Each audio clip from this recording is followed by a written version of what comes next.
Welcome to the Syndicate X Library. We're going live today because I'm going to share with you some additions to the library that are pretty fun. So we're always adding books to our collection, and I thought we'd go live every once in a while and kind of share the highlights of what we're getting. So today I have 6 photography books, photography books kinda, a comic book kinda, 5 behavioral psychology books, and 1 calendar that somebody gave me as a gift. Miss Sarah, thank you so much for that gift. But it's a wide range. There's a lot of focus in the library right now on photography books because we are remodeling our photography room, and the goal of that room is to have something that anybody creative could come into and gain a lot of inspiration by the content and the books in that room. We have some pretty incredible stuff. It's very fun. I think photography is an art form that is kind of like stand-up comedy in the sense that it makes you focus on the moment. Like when I'm walking around with my camera, it changes my perspective a lot. Like really good comedians will make you see normal everyday things in a different light. Photography is kind of the same thing for me. And so it's an art form that has a perspective and a voice, but it's also in the moment a lot of times using things that have already been seen. So super fun. Also, if you are looking for some gifts for the holidays, we have our merch, and link will be in the description. What is it syndicatex.org is where they go? Booksthatchangemylife.org. Booksthatchangemylife.org. You can get this limited edition Canyon coffee that Michael so kindly here slaved over for quite a while, coming up with one of the best cafe de olla mixes that you add into it, and you can do it a few different ways, but really fun. We also have beanies for winter. These come in handy. And then our bestseller and most popular item, the Book Daddy socks. So you can see all that on Books That Changed My Life on the website, or we'll put something in the description. Trying to think, which one should I start with? Which books? So I put them all in a cart here. I'll kind of start with what I'm reading right now. So I have 2 books that I have going that are really cool. So this one is The Manipulated Mind by Dennis Wynn. And basically this is talking about brainwashing, how people are brainwashed, with a lot of focus in the beginning on American prisoners of war that were captured by the Chinese and the North Koreans, and how the steps that they took to brainwash our soldiers and basically like get them to sympathize with communism, if not even almost convert them to communism through a brutal process, which from what I understand, no firsthand experience whatsoever, this is very similar to what they do now when people are put into like retraining. Like, I don't know, sometimes you see like their billionaires disappear for 6 months or whatever. And this is the process that they retrain them, re-indoctrinate them. People get, a little too free and out of hand, I guess. But really cool. It also quotes one of my favorite authors in this realm, which is Joust Merleau, who wrote Rape of the Mind and Delusions and Mass Delusions. You can see my highlights, I think, maybe. One thing that I thought was really interesting is Joust Merleau had a term way before the term brainwashing came out, which was from the CIA, right? somebody from the CIA said it in a news conference or something, and then it stuck. But before that, he called it political conditioning. And I kind of prefer the term political conditioning. I was reading this on the plane for Thanksgiving, and it's funny, my significant other saw me just sitting there in the chair on the plane because we weren't sitting together. And she was like, you know, what's wrong? And I'm like, oh, this book, geez Louise. Like, it's just, war is not fun. Like, what happens and how, yeah, pretty nuts. Anyway, so I'm reading The Manipulated Mind. I'll probably finish this weekend. Then one that I've been going between is The Evolution of Cooperation by Robert Axelrod. The reason why I landed on this book is a study that he was involved in, or he performed, where they had software compete against other software in a test of game theory. And the software that came out on top every time, no matter how they did it, was not, I guess you'd have to understand what the game was. But basically, it's kind of like rock, paper, scissors in a sense. The one that won every time was a program called Tick for Tat, which basically led with optimism and friendship. But if it was crossed, then it would reciprocate the negative move, in a sense, right? So tit for tat, or tick for tat, whatever it is. And so, I don't know, that applies to leadership and something I'm really excited about. A book that I bought, this is funny. I bought this and I was really excited about, it's a limited edition, you know, it's really cool. I think it's like really limited. It's called Cleansing the Door of Perception, and I thought it was about, you know, cleansing, how to address people's resistance to influence. It has nothing to do with that, though. I was very wrong. So I took this with me over the holidays, and I started reading it, and it is about hallucinogenics, LSD and mushrooms. Written in the 80s during the war on drugs by some Stanford guys. I've also got a hard cover copy of A Billion Wicked Thoughts because I'm writing a book, and there's a story in here about automatic pilot and how we're conditioned and how the culture we grow up in affects our beliefs more than a real morality. Like, in certain cultures, things that we would perceive to be immoral are just another day, you know. And so I'm going back through that, kind of trying to come up with a story like that myself. And I would recommend that everybody read this book. Fun Home, a family tragic comic. And that's when I said I had a comic, because it's kind of a comic, but not really.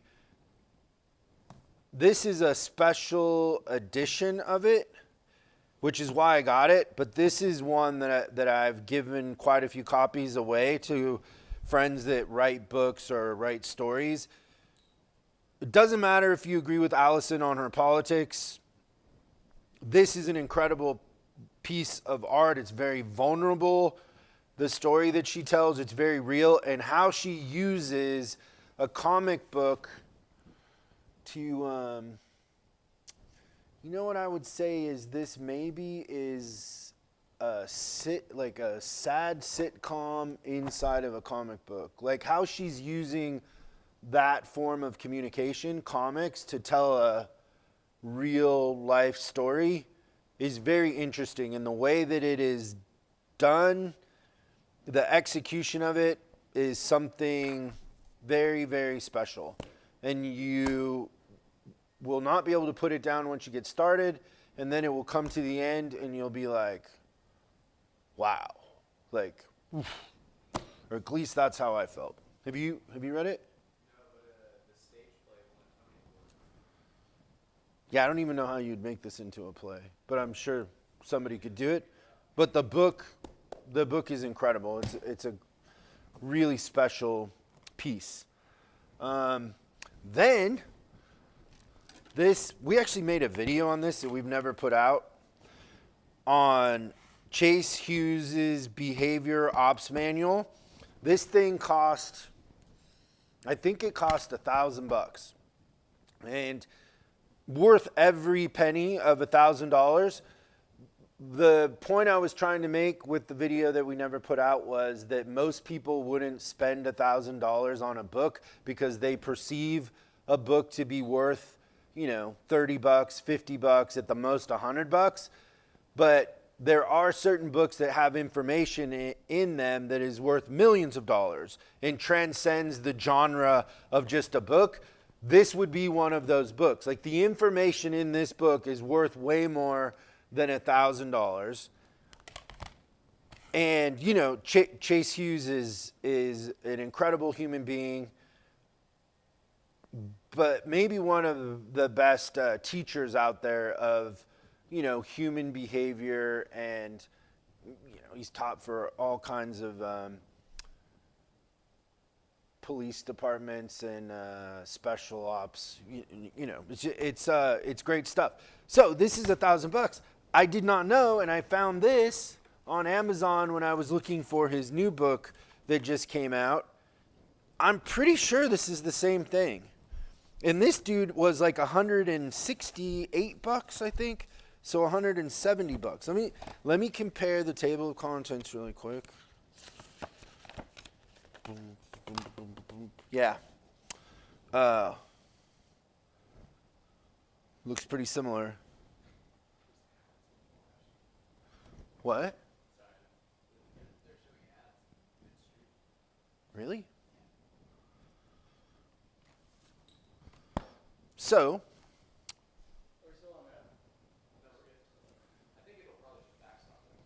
you cannot, I guess the benefit of this is it has a hardcover, but for the information, this is a great one. $168. And if I was going to say that this one that cost $1,000 was worth way more than that, this certainly is a deal. So it's the Behavior Ops Manual by Chase Hughes. Pretty cool.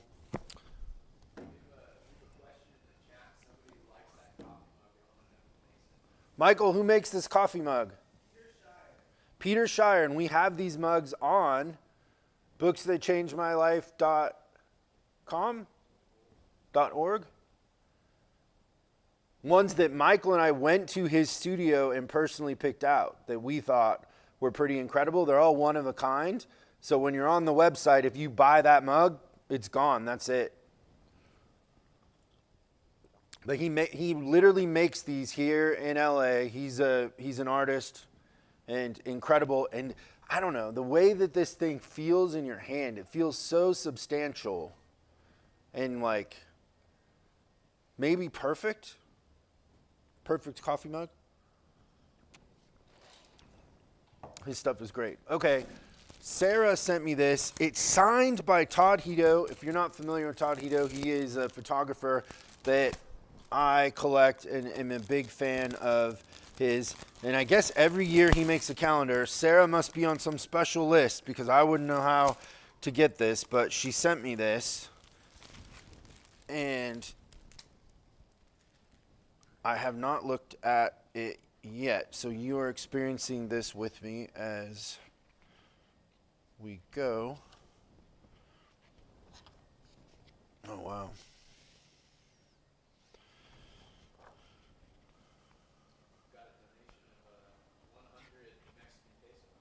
Really? Thanks, Byron.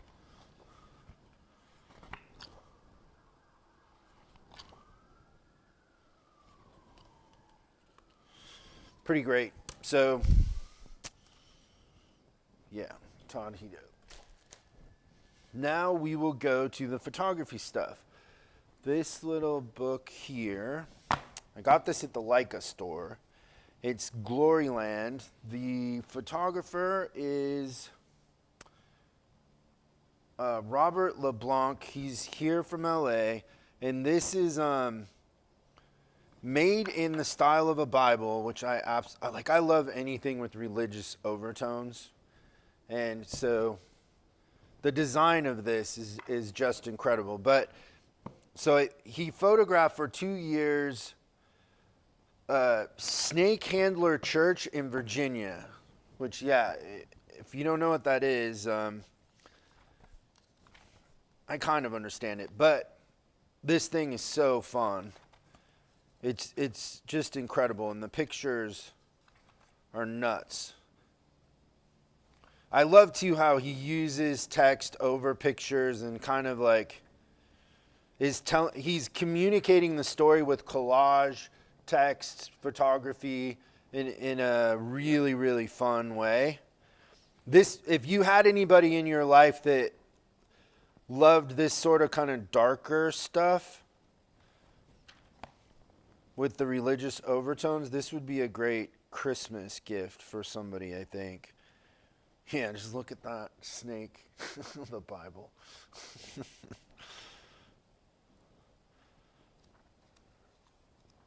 I forget, like, why do these pastors have snakes? Does anybody know? Aren't you Adam and Eve? So are you daring the snake to bite you? Like, are you holy if the snake doesn't bite you? Is it like a play on that? I think that's something to do with it. I think there's a passage in the Bible that they have a very creative interpretation that has inspired on that. I don't like snakes. I don't like lizards. I don't like alligators or crocodiles. I'll wear like, even though I don't have any, I guess I would wear like alligator shoes, but that is about it. Yeah, this is really cool. It's printed like a Bible, has the little separator marker. What is it? It's Mark 16:18. Mark 16:18. It describes signs that will accompany believers. It says they will take up serpents, and if they drink anything deadly, it will by no means hurt them. So a lot of them drink snake venom. Oh, yeah. We'll have to look into that. This book, just so Marianne Bernstein, I got this book out of I think New York. I love that you have to undo it to open it, and then I don't know if you guys can really see this on camera, but it's like a copper. The title is Theater of the Everyday, and it's just so cool the way that this is designed and the photography in here. It's just stunning. But I love books like this that, like, you know, you can just tell, like, the person who did this cared about every element of the design and the experience for, you know, for whoever is experiencing it. We've got another question in the chat. Somebody asks, hey Chris, is there a book that you would recommend to an athlete who's struggling with confidence? 6 Pillars of Self-Esteem.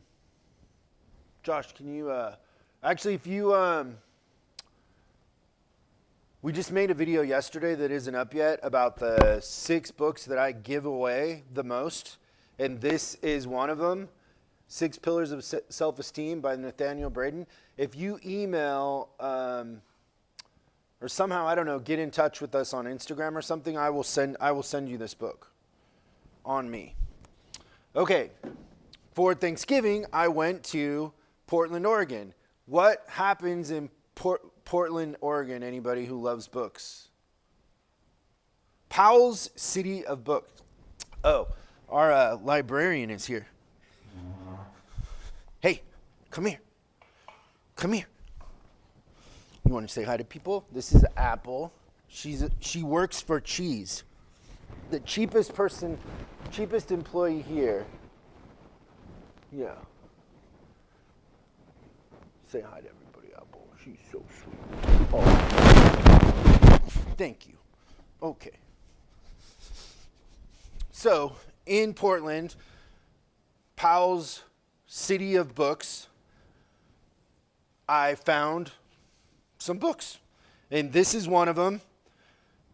It's a photography book called Political Theater by Mark Peterson. This is from the 2016, so I'm going to guess like 2015 that most of these pictures were taken. You will think that they're AI because Mark has he has a style and a voice and an opinion in his photography that is very dramatic and almost looks cartoon, but it's not. Like they're real photos. So like look at that picture of Bernie.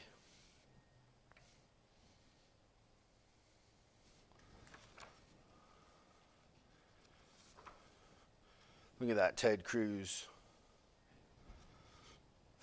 You probably can't see this, but Hillary's looking right at him through that, which is funny because I had my camera with me in Portland and I was trying to do like a little street photography, and in just about every shot the people are looking at me. I just have a presence that I can't be incognito. I thought I was really incognito until I was looking back at the pictures, and I got to figure out a better way to take pictures like that, somehow have less of a presence. Yeah, but look at this. Like this looks like AI or like it would be fake, but it's a real picture.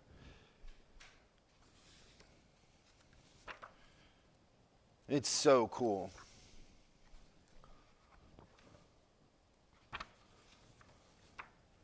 That's so great. It's kind of like satire, right? This is funny too because he has like the tweets from Hillary about Trump and then the tweets from Trump about Hillary. Some of these pictures are just insane. I was looking too, like he doesn't really have that many books for being as incredible of an artist as he is. Man, people are funny. Pretty cool. Political Theater by Mark Peterson. Then I got this one at Powell's too, James Corrales. And some of the pictures in here are just crazy. Like, look at that guy's face. So this is Rendville, Ohio, like some 1953 to 1957. These pictures were taken. And this is kind of what I'm talking about with photography, where like there's a picture in here that really kind of hit me. Oh, that picture right there of MLK with his daughter, and his daughter's like got a cookie and he's like telling some story, is pretty great. I don't know if you guys can see that. It's just such a moment. But there's a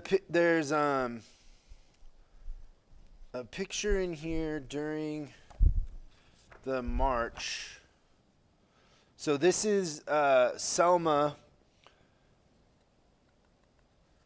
to Montgomery March in 1965, and there's like, these pictures of like people, like from a perspective, or a voyeuristic perspective, and then you come to this picture and it's just hands, and like for him to be in that moment and to step in to just hands instead of taking a wide picture. it's an incredible form of communication, because that right there tells you as much as any of the other pictures what's going on, with the cross, and it's just so great. But it's that, only photography can do that. So this book's incredible too. Got that at Powell's. And then I think I got a bunch of books at Powell's, but that's all there. This, I need to do a little research on this book. And like I said at the beginning, like comic book kinda, photography kinda. This is photography. Some of the pictures in here are NC-17, so I got to be careful when I'm flipping through it. But whatever is happening in this book, the style of the photography, the story that is being told, and then in the way that it is communicated, makes this very special. In the same way Fun Home is doing it. The thing I love is like that these artists now will take their own pictures and then make their pictures into art or collage and tell a story and make it into a book. And it's just so fun. Let me see here. My favorite shot, or what got me when I was flipping through this, is this dollhouse in a blizzard. Because every girl grows up playing with Barbie, and like you have a dollhouse, and then there's this house somewhere in the Midwest in the snow that isn't, just the juxtaposition of it, I think is really cool. But, I can't. Yeah, this is very adult, this book. But it made me stop and pay attention and think. So, Puberty by Lawrence Philemone. And then the last book I have is this one, Alex Webb's Crossings. And I have quite a few books by Alex Webb in the photography room. Been a big fan. Was not aware of this book, but I was watching an interview with Roger Deakins talking about his influence or inspiration for the cinematography in the movie Sicario. And he modeled it after this book. And when you look at the book, so I got the book, and it makes total sense. And if you haven't seen the movie Sicario, I would check it out because it's one of the better movies in a long time. But this was the inspiration for the cinematography in that movie, and that movie kind of has like a very unique feeling to it, and it's it's special in that way. So I'm trying to put books like this in that room, so they tell a story that people can connect with, the different books. And some books tell a story because they're super collectible and very expensive, but then there's other books that influence something else or had an effect on pop culture or on the world, and those stories are what make books really special and fun. So that's kind of the additions to the library. And yeah, are there any more questions, Ryan? Are we good? Cool. Well, thanks you guys for hanging out and watching this. And I probably have bought, since I separated these books a couple of days ago, I've probably bought another 100 books that I will share the highlights of. Mostly it's been photography. I've been going nuts with photography books, trying to really curate a cool experience in the photography room. Our plan is to rent that room out by the day, and people can go in there and, just get inspiration. And then we're going to do the same thing with the room for architecture and then maybe art. That's kind of our plan, but we're going to start with this one and build on it from there. Yeah. What are you guys reading? Anybody have a cool book that I should have in the photography room that you know about? That could be hard though, because we probably have most stuff.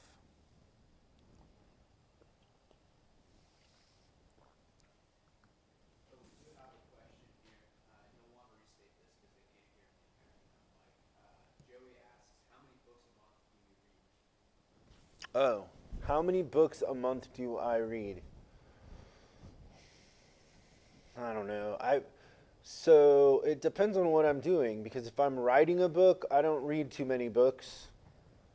Or I might reference books, but not read them like cover to cover. So I think a lot of times people would expect a book to be read cover to cover, but if I'm doing research, I might just read the chapter on the thing that I'm interested in a book.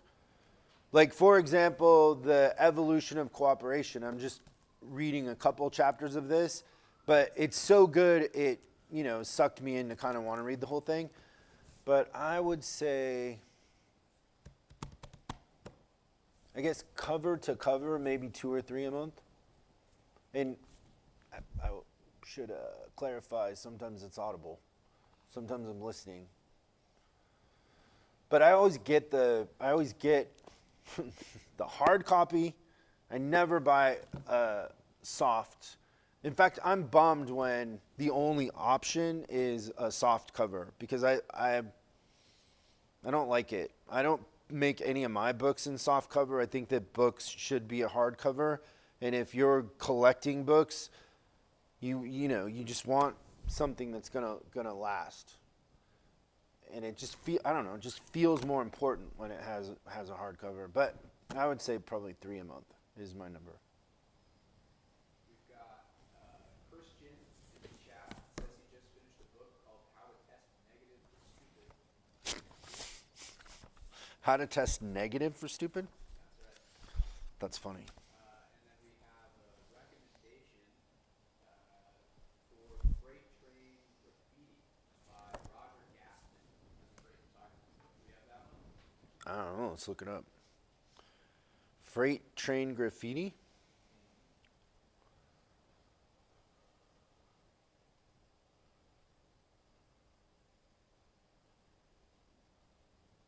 By Roger.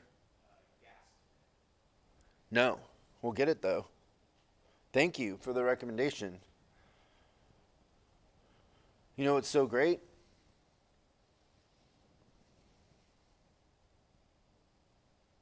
Only available in paperback, by the way. But it's ordered and on its way.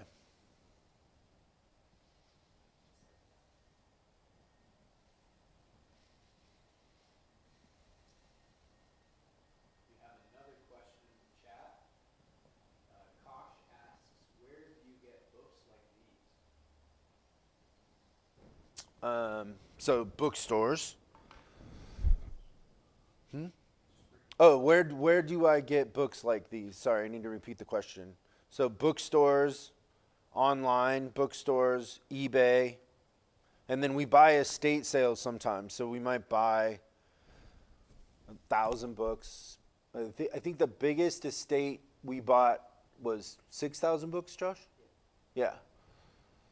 Most of those books were like business books, but yeah. So all over the place. Cool. Well, thanks everybody for hanging out. Remember, last minute Christmas gifts. We will ship this stuff really fast. Our Canyon Café de Olla, Book Daddy socks, and there's all kinds of fun stuff in that online shop for book lovers, from book lovers for book lovers. Have a good weekend, you guys.